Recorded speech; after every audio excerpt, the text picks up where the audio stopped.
English spoken for kids. Chapter 8. Be verb দিয়ে sentence বা বাক্য গঠন। Practice 1. Present tense বর্তমানকাল। বর্তমানকালে পরিচয় অথবা অবস্থা প্রদানে be verb ব্যবহৃত হয়। am are is দিয়ে বাক্য গঠন। Subject plus be verb plus object. be verb মূলত am are is। চলো এবার আমরা be verb দিয়ে সেন্টেন্স তৈরি করি। কিভাবে ছোট ছোট ওয়ার্ড থেকে একটি সেন্টেন্স তৈরি করতে হয় চলো এবার আমরা প্র্যাকটিস করি। আই অ্যাম আমি একজন স্টুডেন্ট ছাত্র। তাহলে সেন্টেন্স তৈরি করি। আই অ্যাম আ স্টুডেন্ট আমি একজন ছাত্র।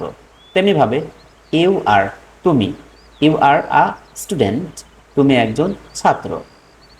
হি অথবা শি হি দ্বারা ছেলেকে বোঝানো হয়, শি দ্বারা মেয়েকে বোঝানো হয়। হি ইজ আ স্টুডেন্ট সে একজন ছাত্র অথবা শি ইজ আ স্টুডেন্ট সে একজন ছাত্রী। জিম একজন ব্যক্তির নাম। Gym is a student gym একজন ছাত্র। প্রিয় শিক্ষার্থী বন্ধুরা, আ স্টুডেন্ট এর জায়গায় আমরা অবজেক্টগুলো বসিয়ে প্র্যাকটিস করি। আ teacher, a doctor, an engineer, a pilot, a shopkeeper, a driver, a father, a mother, a brother, a sister. We মানে আমরা, you মানে তোমরা, they মানে তারা, স্টুডেন্টস ছাত্র। We are students আমরা ছাত্র। You are students তোমরা ছাত্র। They are students তারা ছাত্র।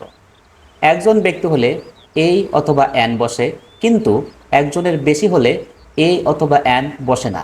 যেমন ইউ মানে তুমি, ইউ আর আ স্টুডেন্ট তুমি একজন ছাত্র। ইউ তোমরা, ইউ আর স্টুডেন্টস তোমরা ছাত্র। লক্ষ্য করি প্রথম বাক্যে ইউ দ্বারা তুমি অর্থাৎ একজনকে বোঝানো হয়েছে, তাই আ স্টুডেন্ট হয়েছে। দ্বিতীয় বাক্যে ইউ দ্বারা তোমরা অর্থাৎ অনেকজনকে বোঝানো হয়েছে, তাই স্টুডেন্টস হয়েছে। বিশেষ দ্রষ্টব্য, একজনের বেশি হলে অবজেক্ট প্লুরাল হয় অর্থাৎ এস বা ইএস যুক্ত হয়। প্রিয় শিক্ষার্থী বন্ধুরা, এবার আমরা স্টুডেন্টস এর জায়গায় অবজেক্টগুলো বসিয়ে প্র্যাকটিস করি। Teachers, doctors, engineers, pilots, shopkeepers, drivers, fathers, mothers, brothers, sisters. এছাড়াও বিভিন্ন ওয়ার্ড দিয়ে তোমরা সেন্টেন্স মেক করতে পারো। প্রিয় শিক্ষার্থীরা, এবার আমরা বি ভার্ব দিয়ে কিছু প্রশ্ন উত্তর শিখে নেই।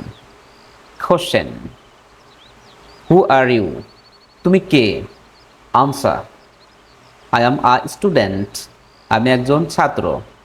Question, where is your home তোমার বাড়ি কোথায়? My home is at Srikola Ullapara আমার বাড়ি শ্রীকোলা উল্লাপাড়ায়। প্রিয় শিক্ষার্থীরা, বাড়ির নামের জায়গায় তোমার বাড়ির নাম বলবে। Question, what is your name তোমার নাম কি? আনসার, মাই নেম ইজ ড্যাশের জায়গায় তুমি তোমার নাম বলবে। Question, what is your father's name তোমার বাবার নাম কি? Answer, my father's name is dash এর জায়গায় তুমি তোমার বাবার নাম বলবে। কোশ্চেন, হু আর দে ওরা কারা?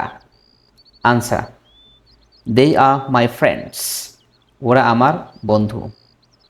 প্রিয় শিক্ষার্থী বন্ধুরা, বি ভার্বের ক্লাস সম্পূর্ণ করতে প্র্যাকটিস 2 দেখো।